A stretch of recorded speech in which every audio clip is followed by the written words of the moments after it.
Je ne vais pas être long ce soir parce qu'il est déjà tard.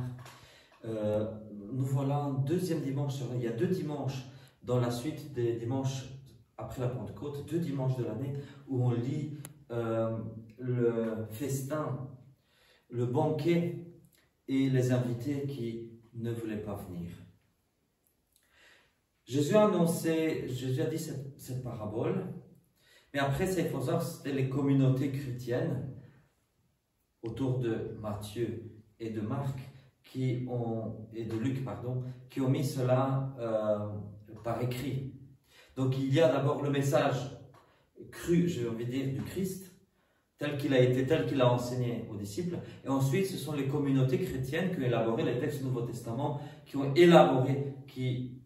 donné un sens aussi à ces paroles. C'est toujours comme ça. Et ici, de quoi est-ce que le Christ a parlé en premier lieu? De l'histoire d'Israël, l'histoire sainte. Qu'est-ce qui se passe? Dieu prépare un banquet au royaume des cieux, un banquet à la fin du monde après le jugement dernier. Dieu prépare ce banquet.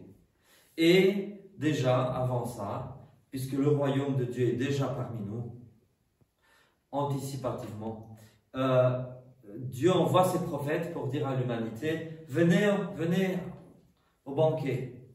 Et les gens s'excusent, ils ne veulent pas venir. Ici, c'est plutôt le peuple hébreu qui ne veut pas venir, qui s'excuse. J'ai acheté 6 paires de bœufs, je me suis marié, j'ai un champ, etc., etc. Ils ont des excuses, ils ne veulent pas venir au royaume qui leur a été préparé. Et du coup, qu'est-ce que Dieu fait?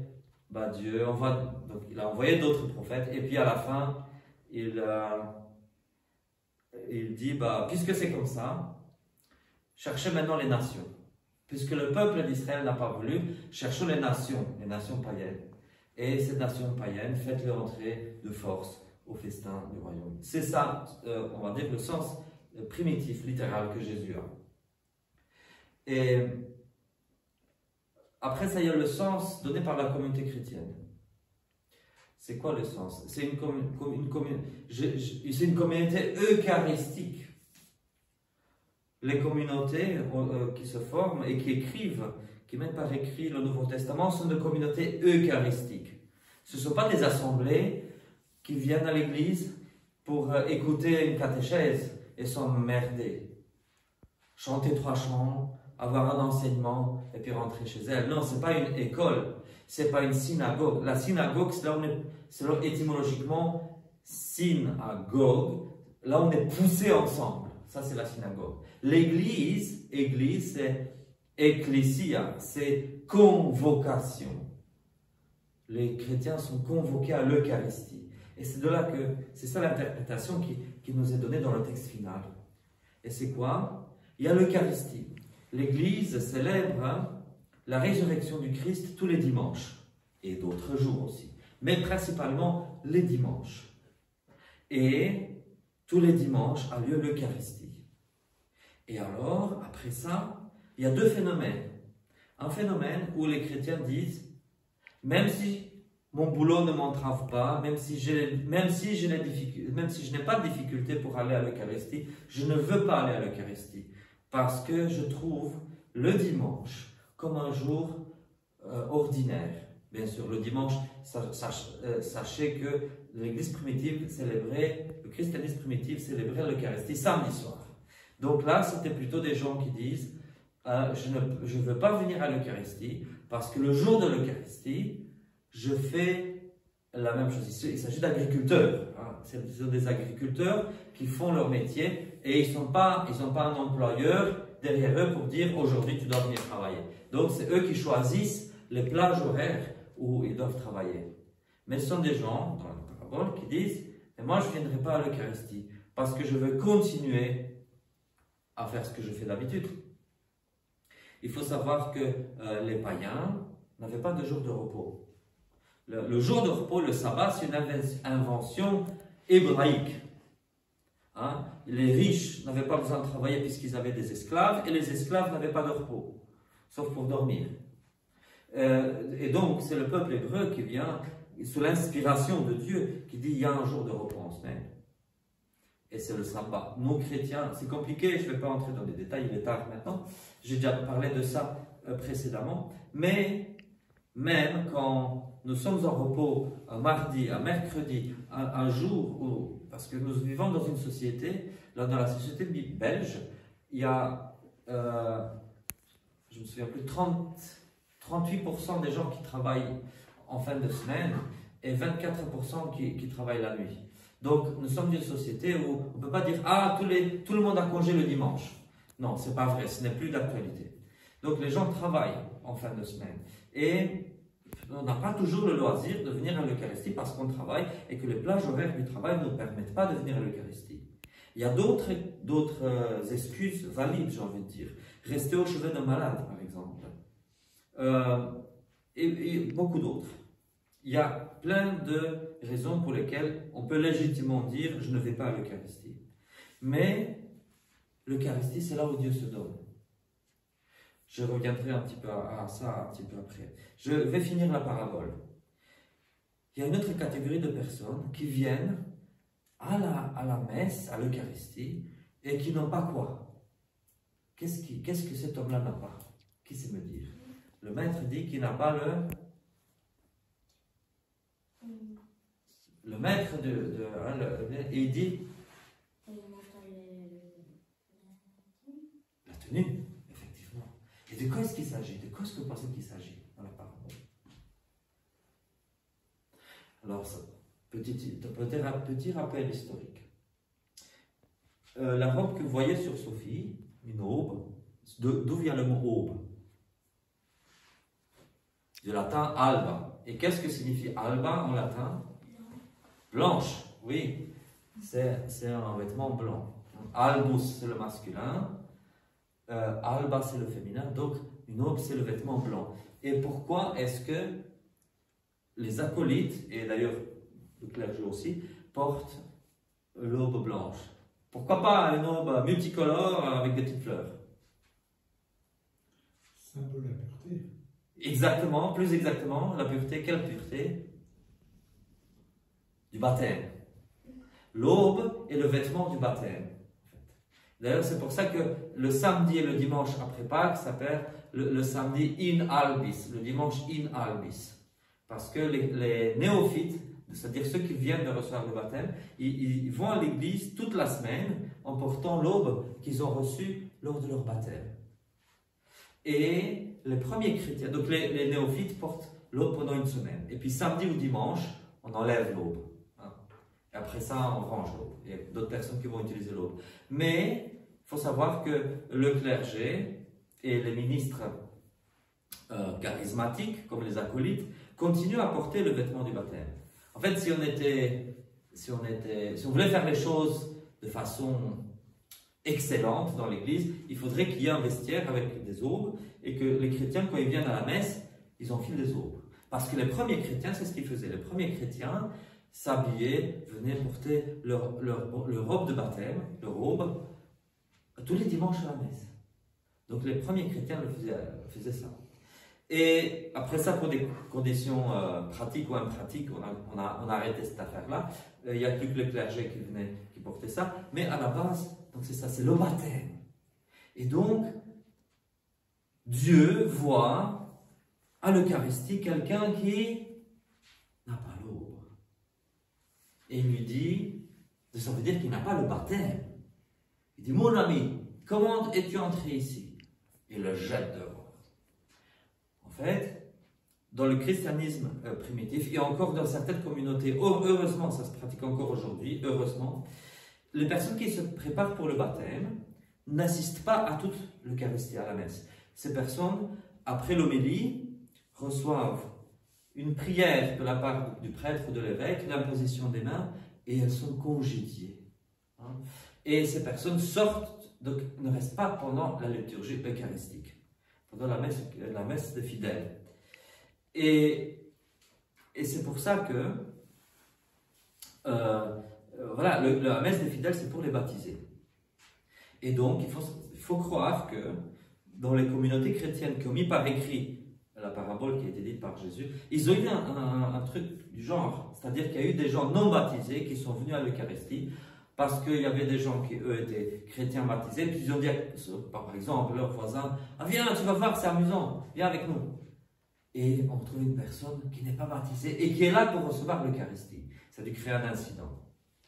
Et cela nous parle de quoi? Ça nous parle de certaines communautés aujourd'hui qui malheureusement disent venez tous communier même si vous n'êtes pas baptisés.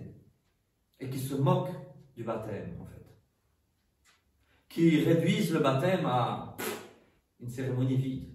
Parce que si on peut recevoir la communion sans baptême, bah, quoi bon d'être baptisé, tout comme fait. Hein?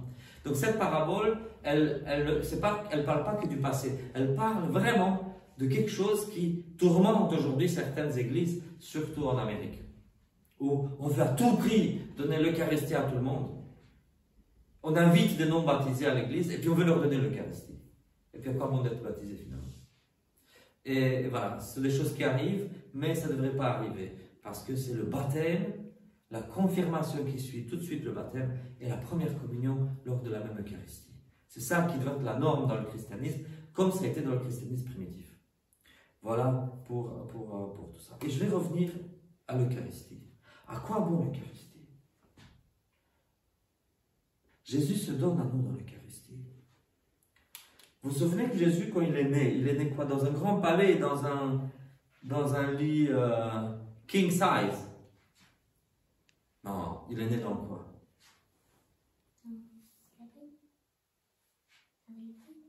Dans de la paille. Oui, dans de la paille, exactement. Dans une mangeoire, dans de la paille. Voilà que Dieu décide, lors de sa naissance, de venir de façon humble. Et dans l'Eucharistie, Dieu vient de façon humble, sous les aspects du pain et du vin. Alors, qu'est-ce qui se passe dans la messe? On apporte le pain et le vin, on le met sur l'autel, et le prêtre, qu'est-ce qu'il fait? Qu'est-ce qu'il fait une fois que le pain et le vin sont sur l'autel? Oui, tout à fait, il bénit, mais oui, tu dis quelque chose qui n'est pas faux, hein, mais il y a quelque chose de plus que bénir le pain et le vin. Il les consacre. Oui, il les consacre, oui, d'accord, mais quelque chose de plus profond que ça.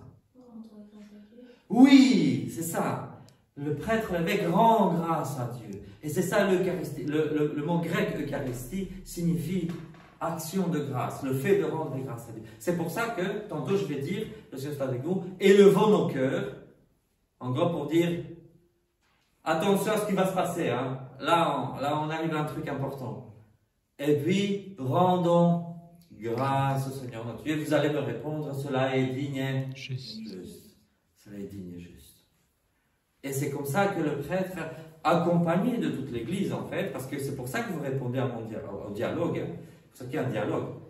Nous rendons grâce. L'Église, en la personne de l'évêque ou de son député qui est le prêtre, rend grâce à Dieu. Et là, le prêtre, au nom de l'Église, c'est l'épouse du Christ qui rend grâce.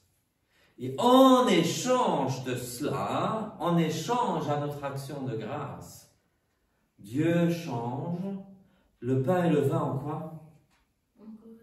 En corps et sang du Christ. Alors nous voyons la forme, la composition chimique ne change pas. C'est pour ça que la composition chimique ne change pas. Mais, d'un point de vue philosophique, la substance, pas la substance du point de vue chimique, mais la substance d'un point de vue philosophique, la substance du pain et du vin se change, est complètement remplacée par la substance du corps et du sang du Christ. Et là, on n'a pas juste la viande du Christ. Ça veut dire on a le corps ressuscité du Christ. On a le Christ tout entier, avec son âme, avec sa divinité. La kénose, l'abaissement de Dieu est toujours là. L'incarnation est toujours là. L'Eucharistie, c'est un prolongement de l'incarnation. Et voici, je suis avec vous jusqu'à la consommation du siècle. Je suis avec vous avec l'Eucharistie. Donc la messe, c'est pas juste un petit buffet. Un petit buffet. Ce serait un piètre buffet en fait. On a si peu de choses, quelques chips de farine. Un piètre buffet. Non, c'est pas juste pour se sentir bien, pour se sentir mieux. Hein? Ce soir, je vais à un concert de Metallica, ou de, je ne sais pas moi, quel groupe il y a en ces jours-ci, pour me sentir bien. Et on peut se sentir bien à un concert de métal. Je vous dis, de propre expérience, ça peut être très très puissant. Et on peut se sentir bien pendant 2 semaines après. Mais on ne vient pas à la messe pour se sentir bien. C'est parce que dans l'Eucharistie, on rencontre Dieu. Bien sûr, Dieu, on le rencontre spirituellement aussi. Hein. Là où 2 ou 3 sont rassemblés en mon nom, je suis là au milieu de vous. D'accord. On peut prier les matines et les vêpres et ensemble, et Dieu est au milieu de nous. Mais à l'Eucharistie, c'est le corps et le sang du Christ. C'est le Christ présent, le Christ ressuscité, le Christ qui est là. Le Christ qui est